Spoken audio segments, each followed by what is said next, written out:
What's going on, guys? Good morning. Welcome back to United View. Welcome back to another edition of the Morning View as well. Plenty to get into this morning. There's just a little matter of the ownership of Manchester United. It feels like, Marcel, every 5 seconds, we're getting linked to a new person that's interested in buying Manchester United. So we're going to go through all of it.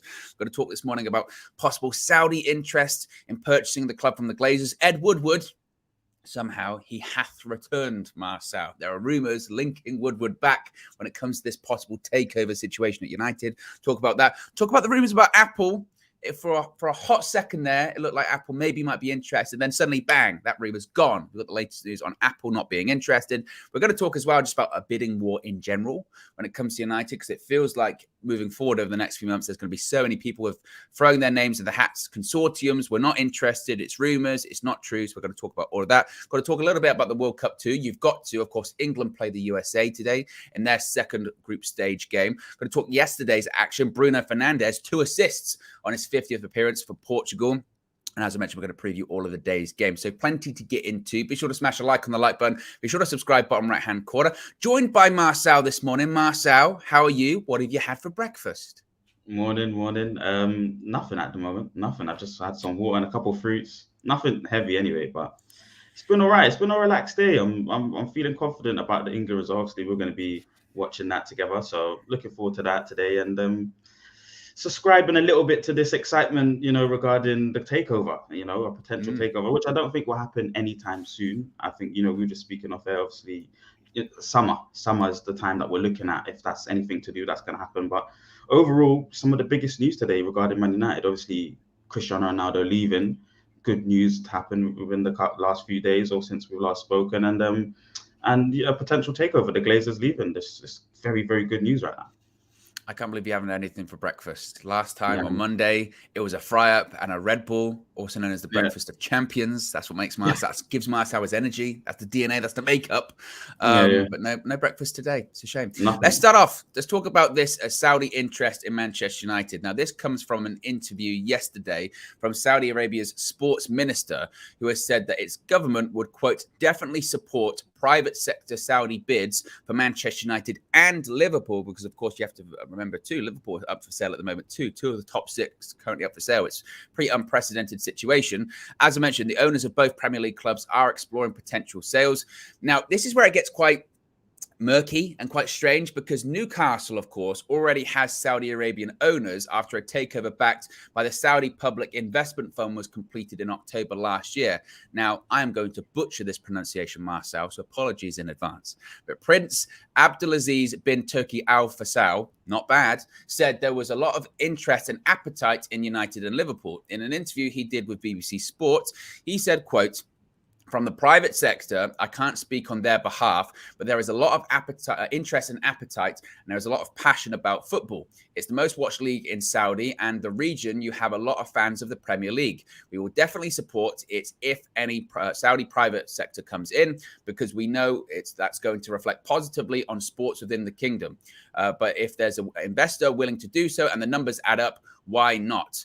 Now, again, this is where it gets quite interesting and quite murky, Marcel, because obviously, even though technically the Premier League insists that Newcastle United is not state-backed from Saudi Arabia, again, it's the Public Investment Fund, it's still run by the Crown Prince anyway. So there are links certainly back to the Saudi government there. But I guess before we get into the specifics with the Saudi part of it, what have been your thoughts on all of this, again, noise about takeovers, and it feels like every 5 seconds a new person being linked? It's quite interesting. Obviously, it's exciting at the same time, but I don't want to take it for face value. Obviously, once I first heard the news, I've instantly, tweeted out some few things. Big players coming to Manchester United, potentially, a massive marquee signing, but this time, we can maybe make 2, and then Mbappe or Jude Bellingham, something. But, just to understand the fact that taking over a club valued at billions, I've seen some of the headlines as well. And then, especially when we're talking about Apple and stuff like that, there's 8 billion. I've seen there 10 billion. So that's a lot of money. So I think those kind of deals take a long time to happen and to negotiate. So I'm excited about the potential takeover bid if it actually goes through and it actually happens, and the Glazers are not just trying to drive up the price of the stock or whatever. Then it's huge news for our club. People, hopefully, the hope is that you get people in that want to invest in the club and make us a better side. That's the bulk of my hopes at the moment. Now, I still think Ten Hag's doing a brilliant job within the Glazonomics, but if he can get a proper board and a proper backing, sky's the limit now. Sky's the limit. The type of quality of players that he can bring to the club now, if we get proper backing, is huge. We're one of those clubs where you don't have to have certain clubs like Newcastle, they have to make a certain money over a certain amount of years or so to be able to have the access to spend as much money as they're making. We're grossing over at least 200-300 million. You could spend that in a summer window, and that's two big players and maybe a few more. So excited, but does this actually happen? Like you just mentioned, the Saudis.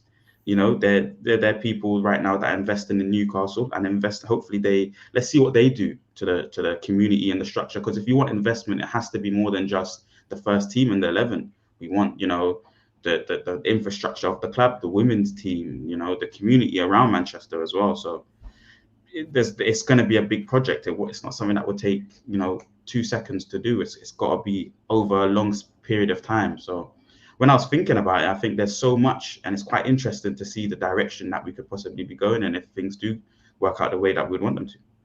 Yeah, I mean, and when it comes to this, like Saudi interest, again, it's important to clarify that it's not the same people that own Newcastle. What their sports minister is referring to there is from the private sector. So there could be some Saudi businessman or some Saudi investment firm that isn't related to the public investment firm that could be interested in United. And essentially what he's saying there is that, we would support that and we would encourage that. So it's somewhat of a misleading headline. I think when people saw this last night, when they saw it on social media, they thought, wait a minute, again, is it going to be this public investment fund that's interested in buying United? No, they can't. You can't own 2 Premier League clubs, let alone 3, because they're interested in Liverpool. I think what he's saying there is, if there is an independent party that's from Saudi Arabia, if there's an independent investor that suddenly says, I'm interested, and look, there's plenty of wealthy people across that region. We've already been linked to states such as Dubai as well. Then they would, and if it was a Saudi Arabian investor, then they would back that. But obviously they cannot do it themselves. When it does come to all of these people, Marcel, do you have a preferred option? Again, would you, because there's been links to American consortiums, there's been links to, of course, Sir Jim Ratcliffe, which we're going to talk about later on, and obviously there have been links to these sort of more state-backed options like Dubai, and obviously they're the wealthiest options, but also they're the options with the most baggage and the most maybe more political scrutiny. Yeah.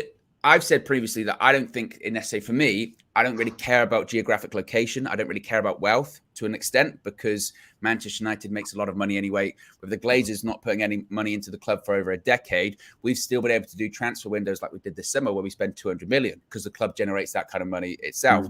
My biggest concern, to your point earlier on, is what are their interests for Manchester United? Do they care about winning? Do they care about putting money into the local community? Do they care about redeveloping the stadium? Do they care about redeveloping Carrington? Do you have any preferred options, or again, is it more about their intentions? Yeah, 100% to your point there. You're right. It's more about their intentions. Can they align their vision with Ten Hag's vision as well? Because sometimes, when a new board comes in, they might want to just scrap the lot, new manager and everything like that. I don't think that would be good for our process right now. I think as long as they can kind of bring backing literally to Ten Hag's vision and allow him to make the mistakes, give him more flexibility in the market to get the high quality players, that speeds up our process of getting back to the top. So for me, I think it's about what can they really offer us in terms of on the pitch, the infrastructure, the women's team, building our club again to be the top. That's what we've been missing. Ronaldo said it. We knew it from since last season or season before. We haven't the infrastructure within the club, the stadium. These are kind of the important things that we would want the new board to be looking at. I don't want to look too much into political correctness. I'm a football fan. I'm obsessed with football. I want to talk about the football side of things. I think all businesses and institutions worth billions have to have some sort of non-political correctness, for want of a better term. But as long as they're delivering, especially when we're talking about football, on the pitch and infrastructure and that kind of thing for the club, I think I wouldn't mind who it is. Ed Woodward with the super chat. We're going to talk about Ed Woodward shortly. Says, I'm back from Dubai and work needs to be done. We're going to talk about Ed. But also, before we move on, Marcel, again, part of this Saudi Arabia links also links to a former player of ours in Cristiano Ronaldo, because in this interview, he said that he would love to see Cristiano Ronaldo join a Saudi club following his departure from Manchester United. Now, obviously, in the summer, Ronaldo turned down a £305 million deal to join a Saudi Arabian club. Spanish newspaper Marca reported that Al Hilal had offered him a 2-year deal. And in this interview, Prince Abdulaziz said, anything is possible. I'd love to see Ronaldo play in the Saudi league. It would benefit the league, the sports ecosystem in Saudi, and it would inspire the youth for the future. He's a role model to a lot of kids, and he has a big fan base in Saudi. Could you see him going there after facilitating his departure from Manchester United? Could you see Ronaldo playing in Saudi Arabia, especially after he turned it down in the summer? Possible. If Ronaldo's claiming that a lot of the news articles are fake, so maybe there's a lot of clubs in for him at the moment. But from the reports that we were getting, there wasn't a lot of clubs in for him. Saudis, the league or a club like you just mentioned were one of the clubs that were in for him. I think he ends up going to Napoli if he still has that ambition for Champions League football or whatever. I think Osimhen maybe leaves January or in the summer, and he maybe goes. You think they'd really let their prize asset Osimhen go when they're top of the league? Bear in mind that Napoli's the club that's always so close but doesn't get there. They're the club that's always finishes second or just in the last day it doesn't work out or whatever. They finally are top of the league and it's looking like it's their year. They've got a striker that's scoring goals, and then they'd let him go in January and they'd replace him with a 37, soon to be 38-year-old Cristiano Ronaldo. Would they really do that? Yeah. Well, let's see. But I think that's what they would do if anyone's gonna, because Osimhen's gonna go. Whether it's January, somebody might be in for him January, even if it's us, Owen. And then summer, he will definitely go. Then in my mind, he's one of the top strikers in Europe right now, so he will be looked at. And if he goes, then I think Ronaldo is a good temporary replacement, maybe for a season or so. But otherwise, the Saudi league for him, in terms of being a role model, I think he fulfills that going to the Saudi league. He was saying that in his interview, wanting to be a role model on the pitch, not in terms of, how he carries himself off the pitch. On the pitch, that's how he wants to lead. I think he can do that, going into a Saudi league and inspiring, that league and the people that support that league. Playing at the top flight, I just don't think he's got it at the moment, but he's got 2 more years left. So wherever he goes, I wish him the best. Well, he scored yesterday, Marcel. All of the Ronaldo haters, they'll be like, see, Sue, or actually more like Sue. That's what they'll be like yesterday. I can't see him going to Saudi, to be honest. I can't see him doing that. I think that, again, you have to go back and trace it back to, why did he do the interview with Piers Morgan in the first place? He did it so he would leave Manchester United, and he got what he wanted. He got his exit. I think in his mind's eye, and probably George Mendes said this to him as well in the summer, if you're a free agent, we could have probably made some of those deals that were impossible in the summer a bit more possible. They have a bit more weight to them. And I feel like some parties might have said to him, if you're a free agent, we got more time to negotiate. Maybe we could work something out. Maybe we could figure something out, some sort of creative contract akin to when David Beckham was at PSG and he didn't take a wage and he actually just took receipts on his shirt sales, that kind of thing. There's ways round of figuring those kind of things out. So I still think he'll stay in Europe. I think he'll stay in Europe for maybe the next couple of years. I don't think he'll go to the MLS. I don't think he'll go to Saudi Arabia because I don't think it was ever about the money. If it was about the money, he would have haggled for the 16, 17 million he was owed from United. He didn't.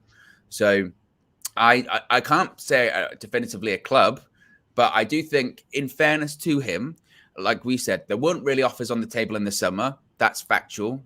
the Saudi Arabia offer was really the only offer.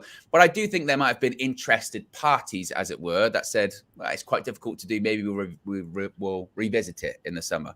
Now, the summer's come early. So I do think that there might be some more interested parties. But still, I think for a lot of clubs, it's still a very difficult deal to do, especially with the economic climate as it is as well. So we'll have to wait and see when it does come to that. Imran says, realistically, without petrodollars, we'll be fighting for third place in a couple of years behind City and Newcastle United. Basically saying that City and Newcastle are already far ahead. Look, irrespective of who takes over Manchester United, there's a lot of work to be done there.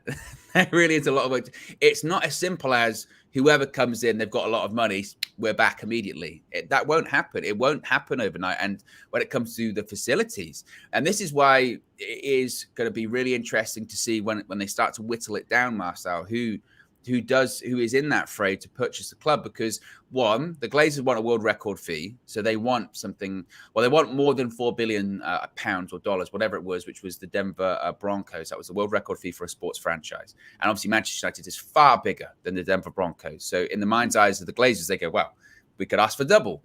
And if you do ask for double, and you're asking someone to pay $8 billion, which is around 5 billion quid, that's a world record amount. But then on top of that, you're looking at, you have to basically build a new stadium, because Old Trafford, you're limited with what you can do with it, and it needs to be regenerated, as it were. That's going to cost about 2 billion quid. So already 7 billion. Then you need to do Carrington, cost maybe 500 million, maybe another billion, 8 billion.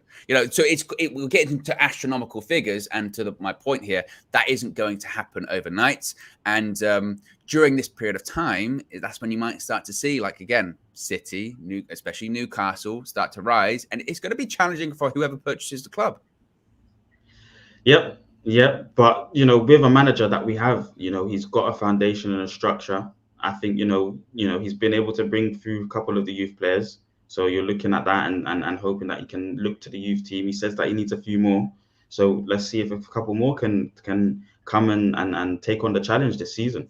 But like you said, I don't think this is going to happen overnight. Not even, the quickest it can happen maybe is a year or so, I think, or 6 months maybe. So it's going to be a difficult time in between that period and beyond, really, because you're going to have to wait for them to start being able to purchase players and have an idea or a plan that the board wants to go with in terms of what kind of talent we're going to bring to the club. So it's going to be a difficult period, but I think you need that difficult period for the long-term goal. And the long-term goal is obviously building a strong team and a strong club.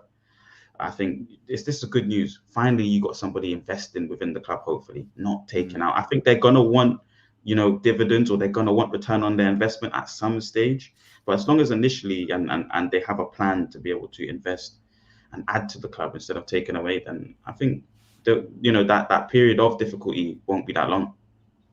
Let's talk about Ed Woodward, because, again, he's a name that as soon as his name is brought up as Manchester United fans, they do a little bit of a shudder. And it was reported last night from the Daily Mail, Matt Hughes to be specific, that Ed Woodward has been approached for a consulting role by groups looking to buy Manchester United to advise them on their potential purchase, given his excellent relationship with the Glazers as well as his knowledge of the club. Now, obviously, a lot of people saw this and went, Woodward? Oh, yeah. No, he's back. The reason why, and the thing is, I also then saw some people go, no, it's just a consultancy thing. It's just a consultancy, blah, blah, blah.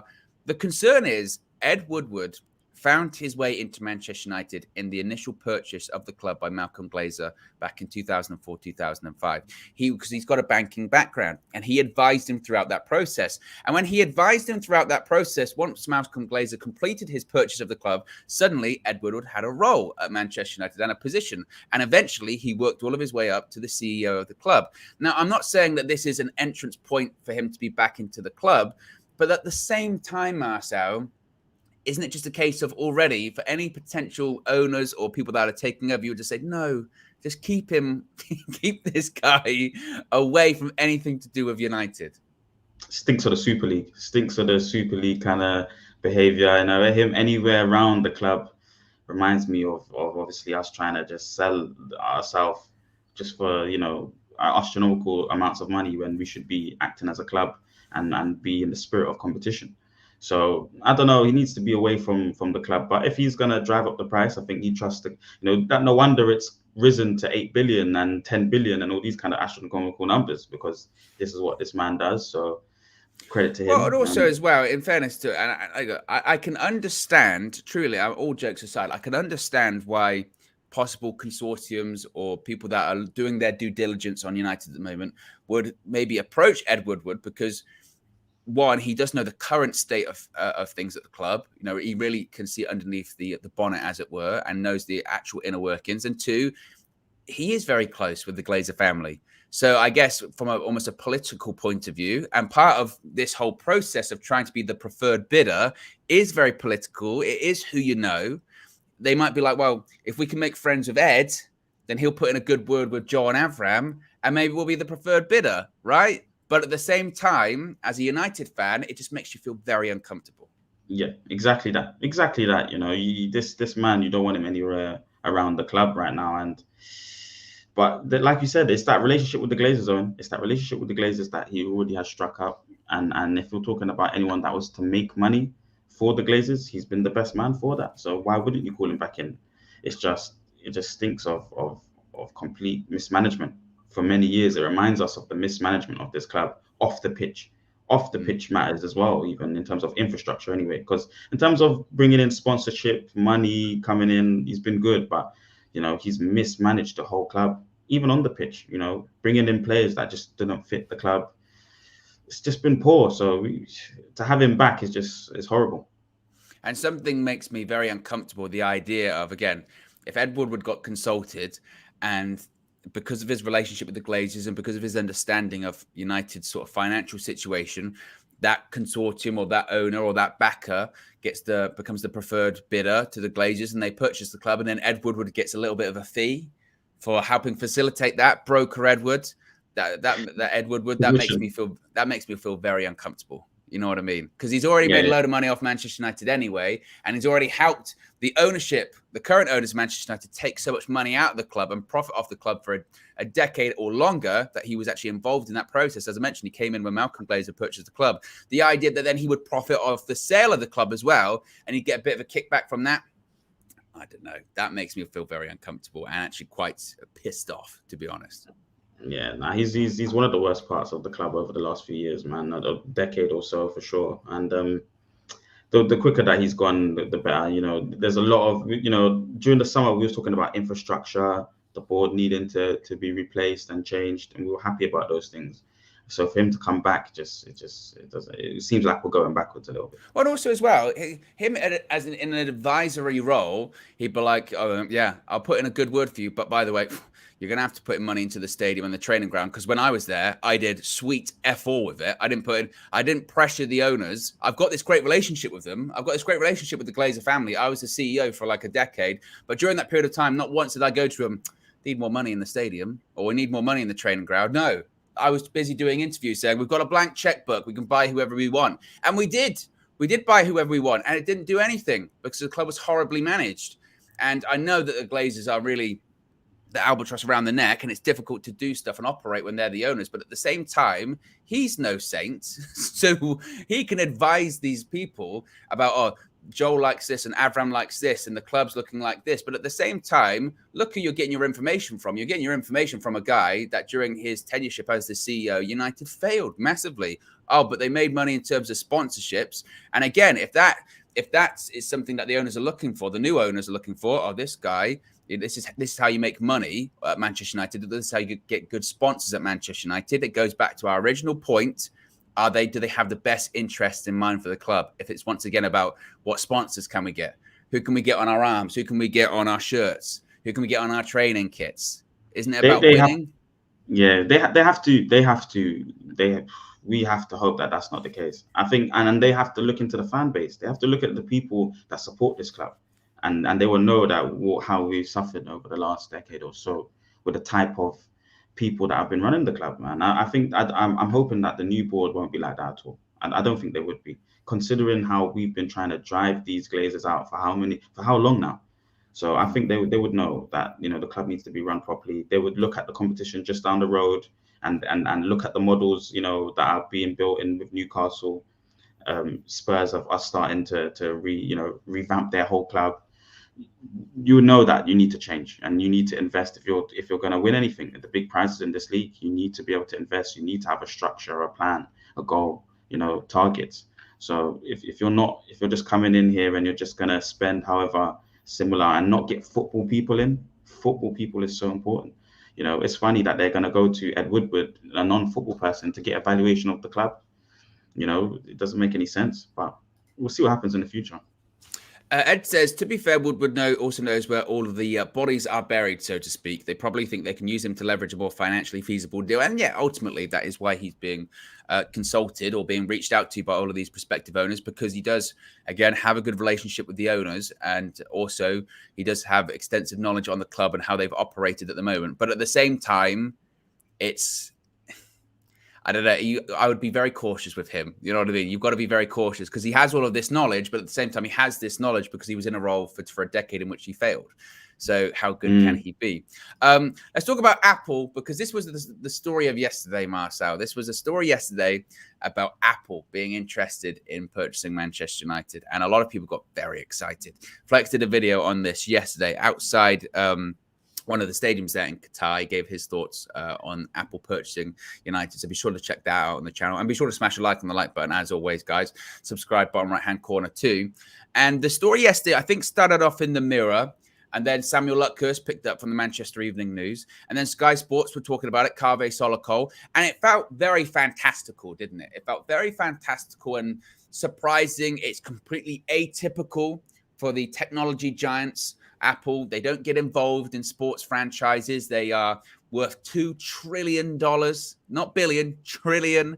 And to purchase a club for $4 or $5 billion is nothing to them, because everyone, Marcel, everyone has something related to Apple in their home or owns something related to Apple. Everyone does. So that's why they're so obviously so wealthy. And people thought, if we get purchased by Apple, it'd make us the richest club in the world. Forget all of these state-owned clubs. We'd be the richest club in the world. Well, I don't want to pee on the bonfire, but I'm going to this morning because it's all not true. They're not interested, according to reports.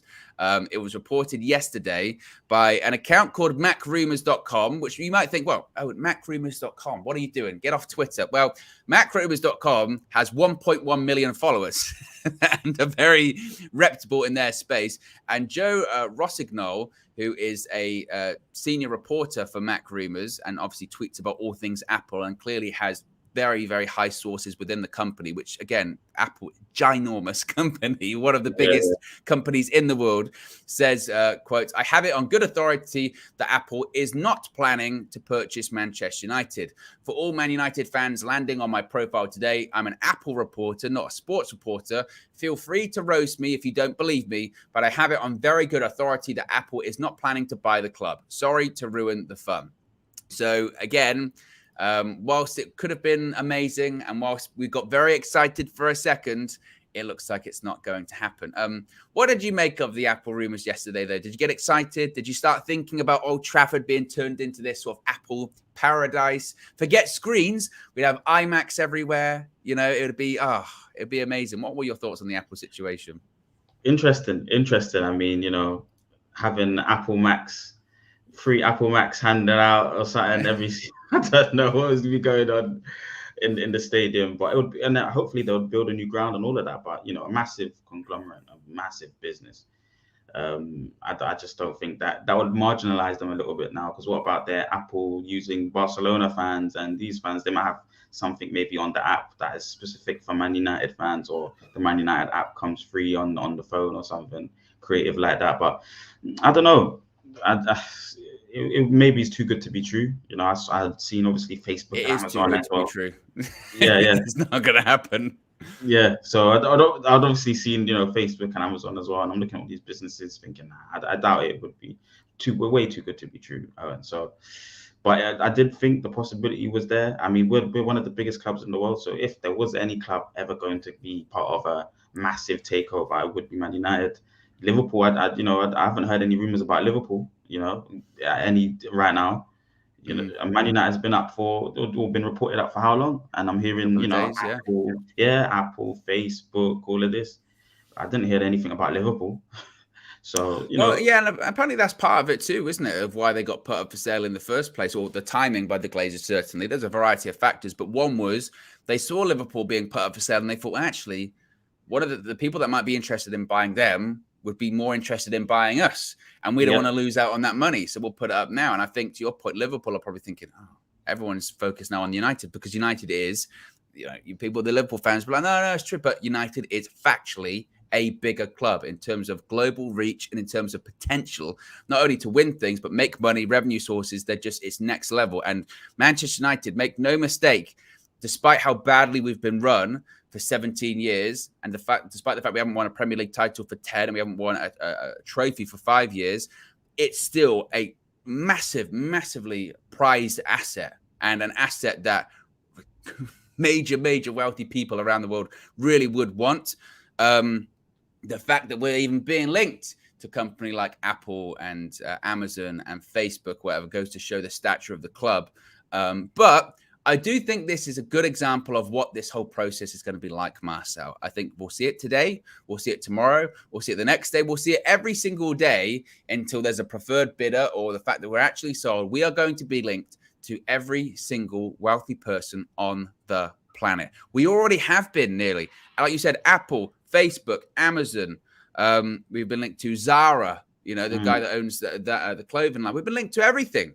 So get ready for Elon Musk. I think he's got his hands full with Twitter at the moment. He just spent, 44 billion on that whole, shit fire of a platform. So I don't know how that's going to work out for him. I don't think he'll be interested. But this is what it's going to be like. We're going to get reports like this, where one day it's Apple, the next day it's Amazon, the next day it's, I don't know what could be next. Spotify, even though he's an Arsenal fan, the guy that owns that. But the point being, it's going to be all of that.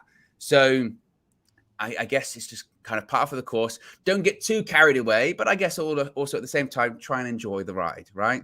You have to. I mean, like we've been saying, it's going to be a long process. So you're going to get a lot of rumors coming in. We're a massive club, but let's hope for the best. Or I'm definitely hoping for the best, because that's what needs to come in. To support this manager, he needs the best backing, and he needs the ability for somebody to trust him fully. Get that he won't get full Sir Alex powers, but he needs close to Sir Alex powers in terms of running the club in his vision, with the full backing and the trust from the board, and somebody within the board that he can trust. And we're talking about the future, and obviously we had rumors about Van der Sar, during the summer, about him potentially coming in at some stage in his career. Obviously him quoting and saying that he's enjoying his time at Ajax, but you never know in the future, somebody that's already worked well with Ten Hag coming in and being able to get him exactly the level and the type of quality that he needs for the team. Well, and also that's suddenly where, things like Van der Sar, they become a bit more feasible. If you've got a club takeover, this is what I've said a million times, whenever his name's been linked to United, he's the CEO. He's the guy at Ajax. He's the guy that makes all of the decisions, doesn't own it, but he's the guy. He's the CEO. He's the Richard Arnold, essentially, right? And people are like, I come in, he'll be director of football at United. That is a massive step down, in terms of, job role and job title. I understand it's a bigger club and a bigger corporation, etc., but still, it's a massive step down. If you had someone come in and purchase the club and they wish to put in their own CEO to operate it on a day-to-day basis, because whoever buys it, for instance, say it was Apple, it's not, but say it was Apple, Tim Cook is not going to be running Manchester United. He would have to get a CEO to run that business. That's when you could see someone like a Van der Sar coming. That's when you could see someone else coming that, again, knows the club very well. I mean, there's steps that we've got to look a little bit far forward to. And I guess this kind of gets into this next bit, Marcel, about this whole bidding war that really has already started, I suppose. The Financial Times reported that one banker close to the process said Manchester United could be sold for close to £7 billion, and that a bidding war could send it even higher than that. However, some footballing finance experts have said that even a 4 to 5 billion price tag was too high. Of course, as I mentioned earlier on, the Glazers are looking for a world record fee. We also heard over the last couple of days about David Beckham being linked to certain consortiums and linked to certain prospective buyers. How important do you think it's going to be to have someone like that involved, as not in the sense of because he's going to buy the club or anything like that, but more from a fan perspective? Like, how important do you think it's going to be of actually, if one potential bidder can get the fans behind them and be the fans' preferred choice, that could go pretty far in getting that deal over the line, as it were. Yeah, important to have the support of fans, important to have the support of like a lot of people, simply because you want that following, that belief that you're going to be able to take over the club and affect it in the right way. I think this is a massive asset to have on your books, Manchester United. So as long as somebody's got the right support behind them, I think it bodes well for the club. It doesn't mean that the club's going to be run any better, though. I don't think it's a massive point that, regardless of whether the board's liked or not, as long as they're doing the right things, I think they'll sooner or later get the respect and the support of the fans, regardless. So it's a good thing to start with. I think when you look at it, it's good to have the right support and backing and being the favourite. A lot of people at the beginning stages, or when I'd previously heard that there was a takeover happening, Sir Jim Radcliffe, a lot of people had support for him and his consortium and what he would be trying to do for the club. He's obviously spoken that he wants to purchase the club as well, so he got a lot of support. Maybe just being the first mover, the first person out there that said that he wanted to take over the club, showing that there was prospective buyers. Maybe forced him in that position, but I think he's one of those people that when you look at him, there is a lot of support. When I'm looking at stuff on social media, the fans do support Sir Jim Radcliffe. Is it something that you really need, though? I don't think so. I think even an unsupported board, or somebody that comes together could still do things for the club. It's all about them aligning their vision with Ten Hag. Then the fans will follow and support that, the good football, because I think Ten Hag is the one to bring the good football to the club. VK with the super chat says, even who new owners are, easy for me to say, are decided by Glazers. Thanks, Owen and Marcel. Always a good watch from both of you on the show. Appreciate that, VK. Hope you're having a good morning. This is an interesting point here, though, and this goes back to this whole sort of Apple part of it. And of course, Apple aren't going to be purchasing United, but Apple would be horrible owners. Just because the company has loads of money doesn't mean they would spend billions for a revenue stream of £500 million per year. And I think the important thing to think about here, Marcel, too, once we talk about this bidding war, is that, yes, we're going to be linked to all of these people. And yes, we can get excited when we see big companies like Apple or like Amazon or like Facebook or whoever it may be, or, even Jim Radcliffe or whatever. But it still has to be run right. Just because you've got a lot of money, just because we might become one of the richest clubs in the world, and we already technically are, but just because we might become one of the richest or the richest club in the world, it's still about how you operate. It's still about how you spend that new investment. It's still about what that investment is going into. And again, it goes back to our original point. It's still important about what are the intentions for the club. And if you get someone that's stepping into purchasing a sporting side for the first time, even that's somewhat of a red flag. I mean, what's your entry-level club, entry-level purchase? Manchester United, the biggest club in the world. That would be like, whoa, how are they going to run this club, right? I mean, is that something we have to be cautious of as well? Yeah, 100%. Good point. I mean, how do they go about that? What is even the right structure? Because they literally have to formulate a brand new one. What is and who do they even consult to get the right people in? And what does that look like? These are all questions that you would want answering once you purchase the club. Who do you even turn to? That's why the likes of Van der Sar in the future seems like the right direction to go in. That's somebody that, like you said, cares about the club, understands the club, knows the club, and is doing well at another club. Funny enough, has a similar philosophy, or had a manager that we've just had, that we've just taken on now. So just, it seems like it's meant to be a good path route for Van der Sar in terms of his career, maybe. But forming a good structure on a board is paramount. It's so important in terms of, we've seen how good and clever the business is from Man City, season in, season out, managing to get some of the best players in the world for good prices. We've seen the good board work from Liverpool's board and consortium. They have a model. It's not successful in terms of getting some of the best players in the world for astronomical numbers, but they've had a successful model, getting in players for clever prices and good prices, players that clearly fit the manager's philosophy. They're doing their work, and there's synergy between the boardroom and what's happening on the football pitch. We need to build that, and the board and the new board have to make that a priority. If they don't do that, then we're susceptible to falling back into the same patterns that we have done in the last 10 years or so. That's longer periods without trophies.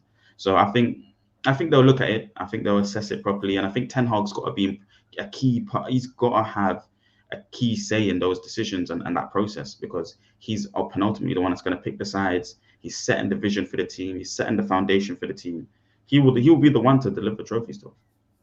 Be sure to smash a like on the like button, guys. Still not have 100 likes, Marcel. Oh, it's terrible. We can do better. Early morning. They're not trying to subscribe. They're not trying to like. It's early. Exactly. It's there. They've got the sleepy dust in the eyes. Still like, yeah. The like button. So be sure to smash a like on the like button. Be sure to subscribe button right hand corner as well. As far as some other interested parties, apart from Sir Jim Ratcliffe, who we're going to talk about in a second, other potential buyers of Manchester United could include private equity pair Josh Harris and Dave Blitzer, and another group led by basketball mogul Stephen Pajulica.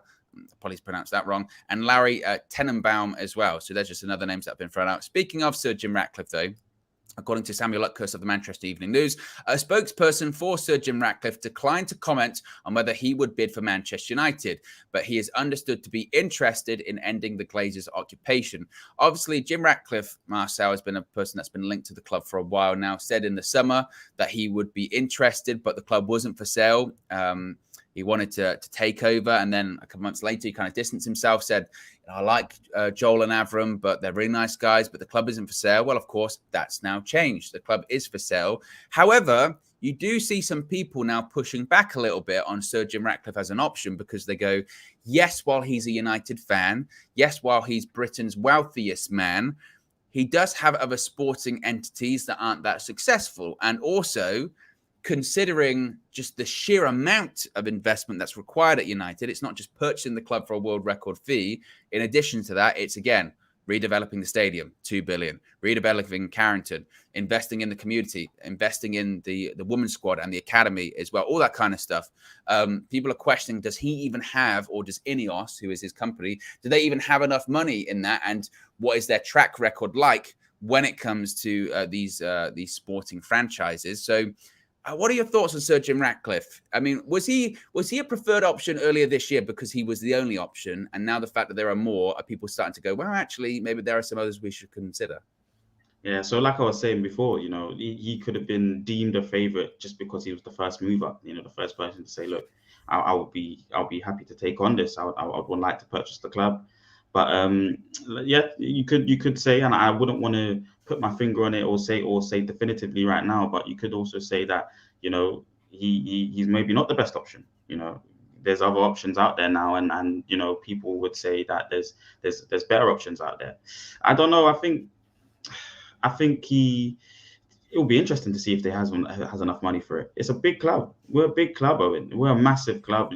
How can you possibly know the outlay and the costs exactly to every single million, tenth of a million, hundredth of a million? You never know what the ultimate cost would be for the stadium.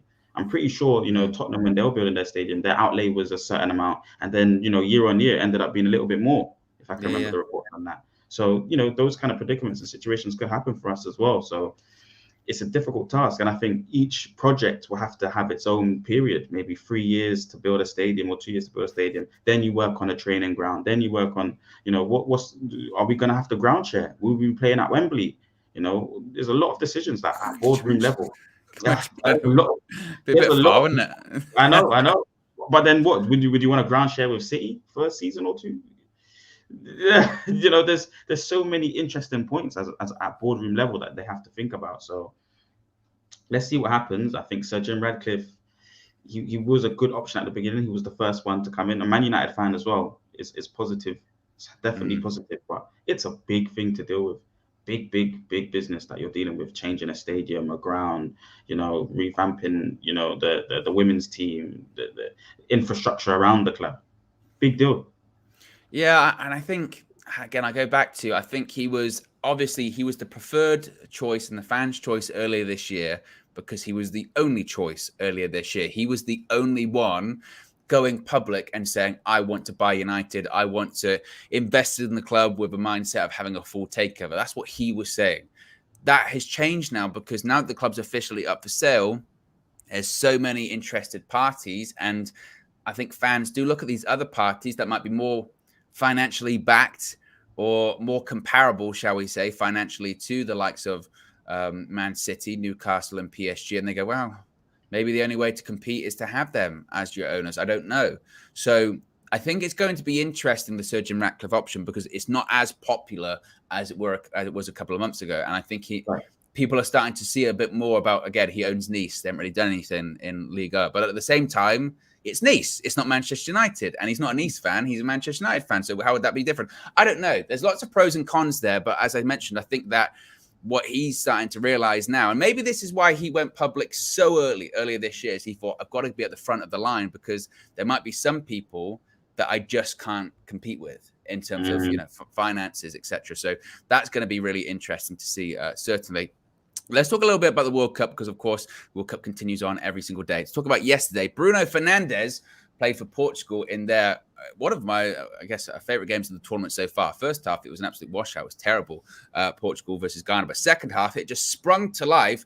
And so did Bruno Fernandes. 2 assists in the game. Obviously, Cristiano Ronaldo got a penalty. João Felix also got a goal too. Ghana got a couple of goals back. Even with their second goal, even though they were 3-2 down, still did the Sue, which I was like, okay. But then at the last minute, Marcel, before we get on to Bruno Fernandes, Costa in goal. You've been a big backer, of course. You've been saying we need to buy him. He's the replacement for David De Gea. David De Gea out of the club. He was a slip away. He was a slip away from having one of the most embarrassing World Cup goals of all time. What are your thoughts? Fantastic sliding tackle to recover, in the dying moment. Very well, very, very good improvisation and reactions. Smothers it as best as he can, but obviously he looked distraught, man. Danilo, I'm thankful to Danilo to get in on the line and clearing it, because he just looked distraught, walking back to his line. There's a big mistake. It's a big mistake, but those things happen. I know obviously David De Gea at the early stages of his career made huge mistakes for our club as well. And it bodes well for them. It makes them better keepers, and for him to already be at this level and make a mistake means he's going to go on to even a higher level. So I'm very happy for him. And his kicking range was decent. Didn't have the best of games yesterday. Didn't, but he showed good level at times. The 2 goals that he concedes are very difficult to stop. I see De Gea concede them all the time. So it's not a bad one. It's not a terrible day. That moment obviously did give me De Gea vibes, but other than that, it was all right. Look, in fairness, one game does not make a bad player, right? And this is my point about Tomori, about not being included in the England squad. When he had that weird pushback of people that way, he was rubbish against Chelsea. It's one game. That doesn't make a bad player. Everyone has a bad game. So I'm not saying that Costa's a bad player or a bad option because of his game yesterday. My concern would be coming out of it, Marcel, though, is that he looked like a guy that struggled to deal with the pressure yesterday. Is that probably fair to say? Pressure moments. Portugal, World Cup, he couldn't really deal with the pressure that well.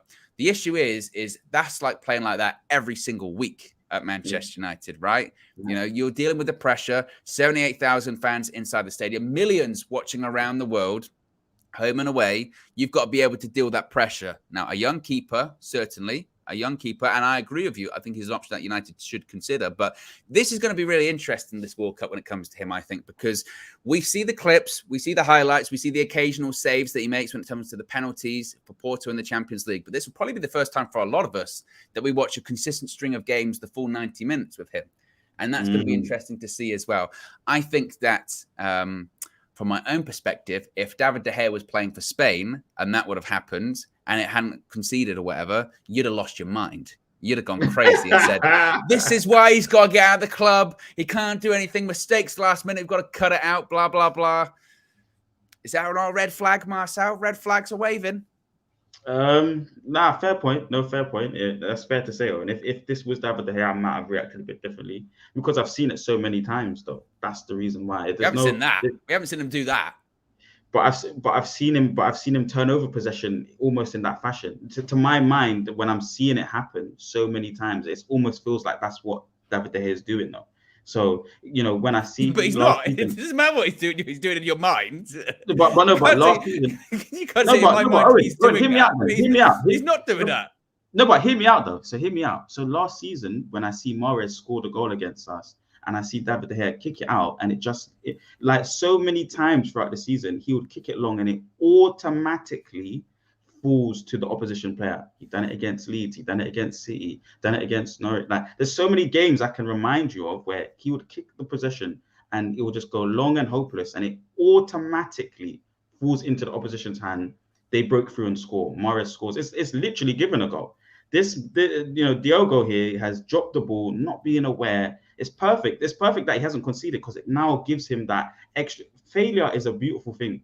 He's made the mistake now, and he will be able to grow from this, and he hasn't been punished for it. Like De Gea. No, but De Gea would get punished for it. That's the point I'm trying to make. Last season, there's amount of times he clear it long and then you get punished. Because he's turning over the ball. Whereas this man, his kicking range, we saw it again yesterday, and we'll see it throughout the tournament. He retains possession well. Even his long kicks, the way he's kicking them long, some of them last game, he was dipping it into the striker. Whereas, so it gave them a bit more of a favourable opportunity because he's kicking it high and it's coming in low, and it's just good for a target man playing back to goal, that kind of thing. So I like how he's playing. It was a huge mistake, and hopefully doesn't make another one. But you're right, he did look uncomfortable. I could see in his face he looked uncomfortable. He did look a bit nervous. And his distribution was okay yesterday, but it wasn't amazing. Like I wasn't at points where I went, I tell you what, get that in at United. And again, one game does not define a player, but I wasn't looking at it like, that's streets ahead of David De Gea's distribution at the same time. And again, making a mistake because I feel like I've got to be a representative of the community here. If David De Gea would have conceded 2 goals, he's not even at the World Cup, but if he had conceded 2 goals and nearly made that mistake yesterday, you'd have been on here this morning in a meltdown. We had Marcel 11 or 10 on Twitter would have been talking in all caps again and all emojis. De Gea, Costa would never. He did yesterday. He did. Listen, I've left the agenda alone. Everyone knows it. What do you mean? I've left the agenda alone. You just said De Gea's making those mistakes in my mind, even though he's not. No. It's in your head. It's in your head, Marcel. No. Last season, I'm saying that the way that Diogo's made that mistake, to me, is equivalent to what De Gea was doing last season, just turning over possession for no reason. Diogo's made this mistake by not being aware. De Gea is aware and just naturally turning over possession. Just long balls up the pitch, giving it away, and the opposition have the ball now, and they score goals. Mahrez done it last season. Leeds, I can go back to. I got games where I can show you that this is all that our goalkeeper was doing. Whereas this goalie, young, naive, made the mistake in the big moment. Ronaldo's telling him to kick it long, and he's dropped the ball. And I saw at one point in the game, I don't know if you saw this, Bruno Fernandes was going crazy at him. This was even before that mistake. I forget what it was. I think it was about him messing around at the back or something like that. And he's turning around, he's giving it all that, saying, So do you want to see that on an Old Trafford pitch every single week? Well, listen, Bruno, when he gets onto players, it's usually for a good reason. I don't mind that. They're playing shit. I don't mind footballers getting onto each other and demanding more out of each other. Diogo, it's not like Diogo had an absolute shocker. He had one big mistake, and he had on first name terms. Remember at this point as well. He's already signed. You're already on first name terms with him, Diogo. It's fine. He's your guy. We see what it is. Cool. Bruno Fernandes. Let's talk about Bruno Fernandes. We haven't even talked about Bruno Fernandes. Let me just get the super chat out of the way. VK says, to be fair, CR37 still has his diving touch. It wasn't a penalty. I don't think it was a penalty as well. I thought it was very soft. And Keegan says, why are we twerking? He's 5 months of support, by the way. Appreciate 5 months of support. Keegan says, why are we twerking for oil money while simultaneously arguing against Middle Eastern ownership because of the status quo? Ratcliffe basically saying that there are some people that have been against the ownership of the likes, I guess, of Newcastle, etc., and now saying that they want it. And Keegan says, more games when David De Gea makes saves and no other goalkeeper makes. Basically saying that, De Gea's won his points this season.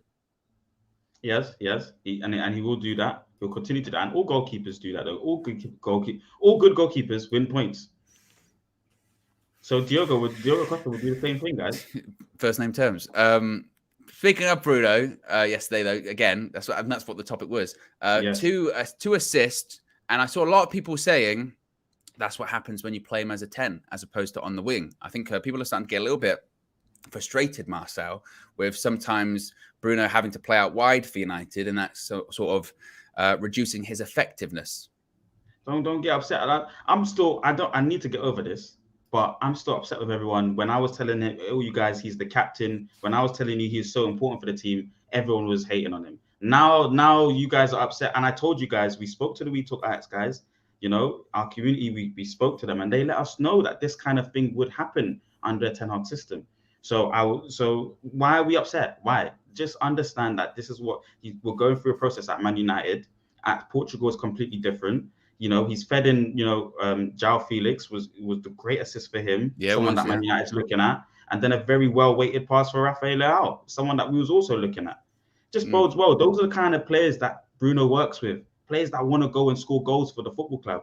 Players that want to break lines. That's what he wants. And it's funny, we're comparing him to KDB. KDB had a poor game, in the 10. He was looking very poor for Belgium.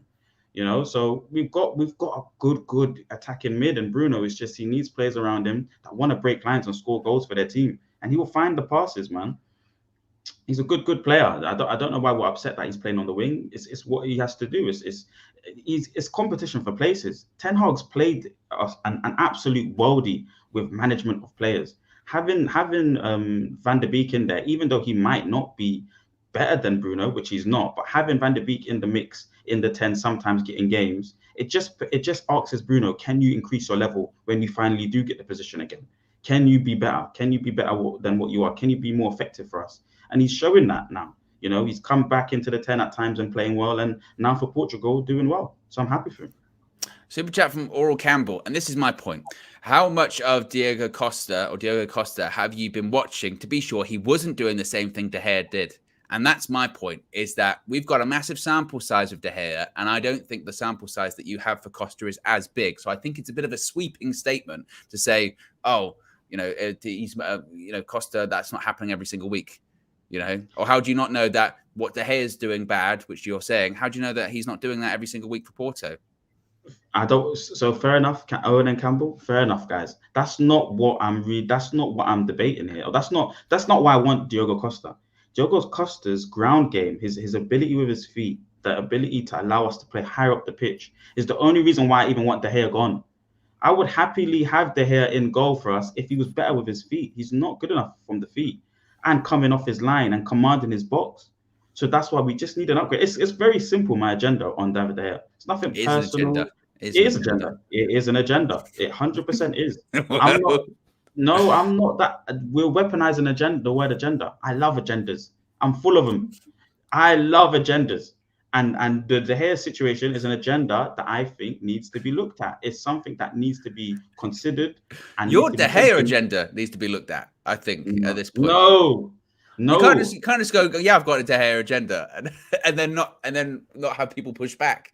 Because when you say the word agenda, it means that you've not got the objectivity that is required to look at things from a balanced point of view. To King of the Indies' point here, De Gea plays well. Master says any keeper can do that, i.e. making the saves.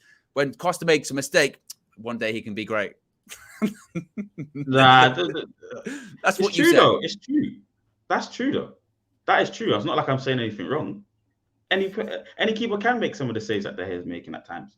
Not all of the saves. When there's world-class saves, I do say it. I do, and I always say it. I'm one of the first to say it. When there's world-class saves from David De Gea, I say, no, it's a fantastic save from him.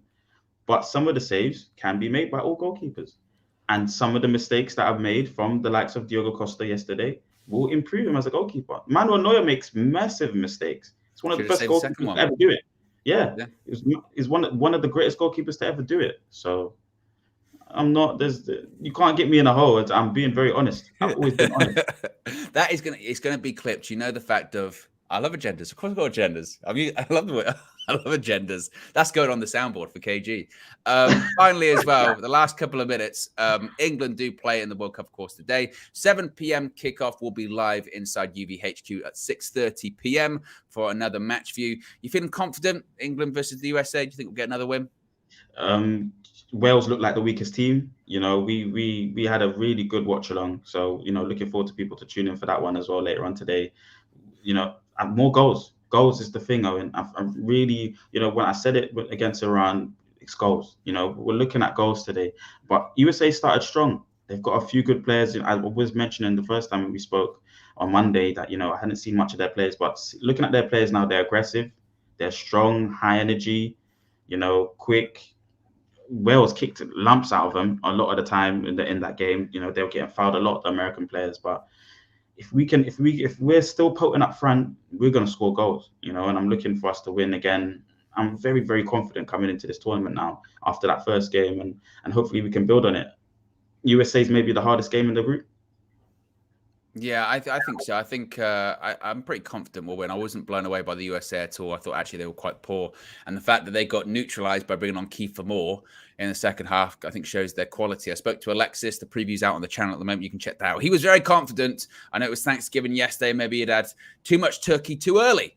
Of course, today's Black Friday for them, and we're going to ruin their national holiday. It's going to be tremendous. So, as I mentioned, we'll be live 6:30 p.m. live in UVHQ for another match view for that. Be sure to smash a like on the like button, guys. Be sure to subscribe, bottom right-hand corner. We are out of here. And again, come on, England, or come on, whoever you're supporting. We've got a diverse global community. And if you are just watching this now and you're not live, let us know your thoughts on Marcel's clear agenda. He said it himself. We're out of here. Peace.